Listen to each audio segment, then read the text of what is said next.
Cool. Klay, on ring night, why did you make a point to shout out your mom? Just because I love her. Okay, second question. One of the things that Steve Kerr is going to ask Jordan Poole to do this year is continue his explosive growth, but make some gains on defense now. You were somebody who made those same gains on defense. Now you're regarded as a two-way player. What can Jordan do to become one of those respected two-way players? What can JP do to be a respected two-way player? I think he can continue to use his quickness on that side of the ball, and he has very quick hands, so I think he can average at least over a steal a game this year, maybe playing in the passing lanes. And what else? Just keep doing what he's doing, because whatever he's been doing led us to a championship. So I know just with time and experience, he will be much better on that side of the ball. He's already good.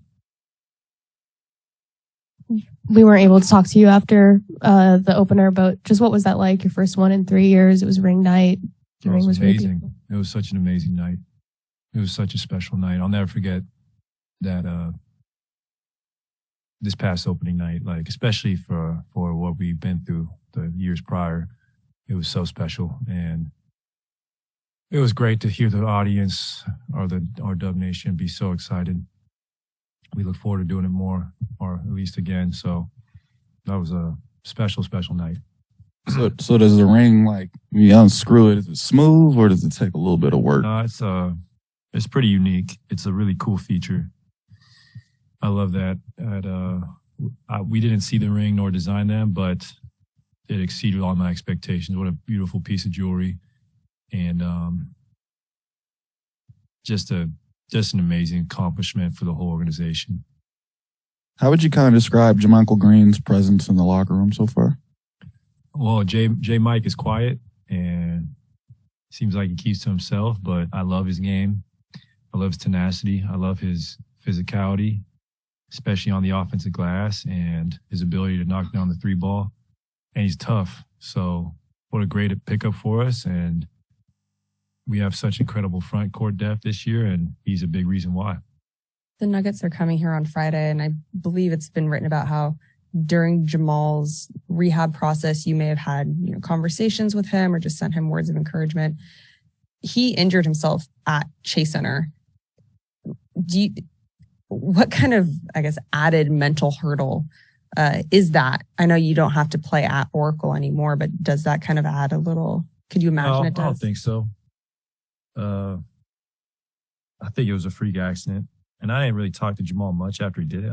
I was there when he did do it, and I just went and I just gave him some positive remarks and tried to give him some encouragement, because, he's one of the best young guards in the NBA. And when you go through such a severe injury so young, it's never fun.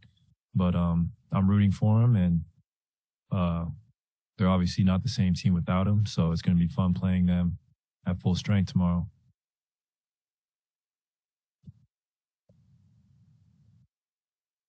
How much longer do you think it'll take until you're up to your regular minute workload?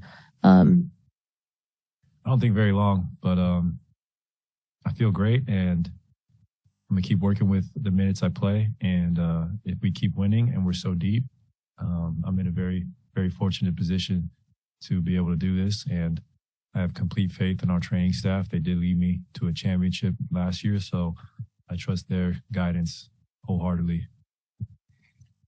One of the things you had to learn while you were out is patience. I don't know how patient you were before, but I know you had to be patient during that stretch. Is there still, at this point, when you do have the minutes restriction, is there still some patience required before you can get to the minutes you want to, or are you just more settled now? Yes, man. I should teach a collegiate course in patience. It's something that you can tell yourself all you want that you have, and it's in you, but man, like you're so used to playing a certain style and doing things on the court that come at ease, but with time and the miles we've logged, you just got to approach things differently now. And I'm in a different part of my career than when I was our first championship run, and that's completely fine. I'm not the first athlete to go through this, but I am going to remind myself that it is still late October and we want to play till late June. So although I would like to play 35, 40 minutes a night, score 25, 30 points or whatever, have those big nights, that comes with time. And I just have to be, I don't have another option but be patient. And I'm completely content with that these days because it worked last year and hopefully the same formula will lead us to success this year. You guys closed first half the other night with that 3-guard lineup and Draymond and Andrew. It's something you kind of tested in the playoffs last year. Do you get the sense that that could be like a pretty high usage, like high leverage group this season? Yeah, I think so. I mean, it's just such a dynamic backcourt with Jordan and Steph back there, and then Wiggs on the wings adds another dimension. And we know Draymond can too, as far as his facilitating and playmaking. So I think it's a incredible lineup, especially offensively. And hopefully we'll have more opportunities this year. Last year during the regular season, it was very rare. We were all together. But you saw during that playoff run, it was a deadly lineup. And I'm sure it will be used throughout the whole year because that's a tough, I don't think there's many other teams who can match our firepower. Did you have a chance to watch Dre's pregame doc from the other night? And if so, any kind of impact it had on you? The only film I've seen lately is Smile, and it wasn't that scary, and it was kind of unoriginal. I mean, it was pretty good. Like I was jumpy. It's the first movie I've seen in theater in a while, so I was very grateful for that. But I'm really excited for the new Avatar. That's the one I'm gonna be tuned into. The Way of Water. That is my lifestyle right there. That's exciting. Klay, what have you learned about Dante DiVincenzo that maybe you didn't know previously, and how do you see him fitting? Steve mentioned he was curious about pairing him with you and Steph potentially because of your off the ball movement, that he thought that would work. I'm curious. What do you think about that? I think it's great. I like Dante because he knows what it takes to win a championship, being with the Bucks in 2021, and he's scrappy. Those Villanova guys are always scrappy, so it's good to have a player who is not afraid to do the dirty work, and he's a great shooter as well. And I'm very happy we picked him up. Like, he's got a championship ring, so he knows what sacrifice it takes to acquire one of those. And I've been very impressed with just his presence here. He's a true pro. Klay, what do you notice most about the difference between your shot mechanics when you came back last year and now? That's a good question. Let me do some thinking for a second. I think with the time that's passed since that first game against Cleveland, I think I'm getting more lift under my jump shot. That just comes from all the training and the conditioning and the strengthening of my lower limbs, which is great because all great shooters, except for maybe Ray Allen, shoot with that great arc.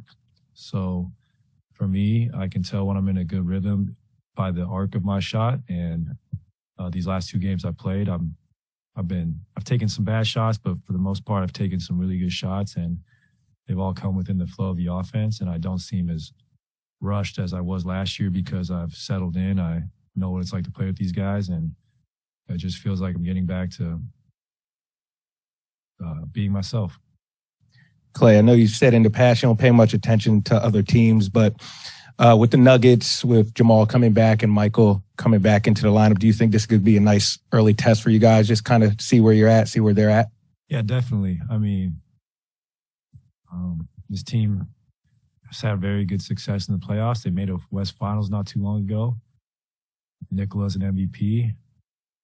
Coach Malone is never going to make any shortcuts. So even though it's only October, we still take these games very seriously because you're always trying to create great habits for the games when it really matters. And that starts now. And I'm just excited to be playing in October. This is special.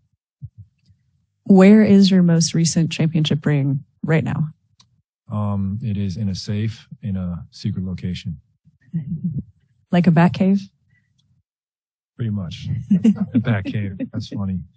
I am like Batman, being able to take the boat to work. You know, it's like the Bat boat. Or Batman. Yeah, you talked about the depth a few minutes ago. You guys have had deep teams in the past, but the difference with this one is that obviously most of your depth is young guys. Yeah. What's that like, and how good do you think that can be over the course of a season? Oh, it's great. It should be Dub Nation should be excited about that. It's like we're grooming the next generation in front of their eyes. So, although they're young, they have championship experience, and I just try to tell our young guys, like, embrace this time, because I mean, Steph, Dre, and Andre and I, we can't play forever, and somebody's gonna have to take the reins over one day. And these guys are in their early 20s, and just with the golden opportunity to learn from us and the coaching staff, and establish a identity of who they want to be early in their careers. So we're gonna need them this year.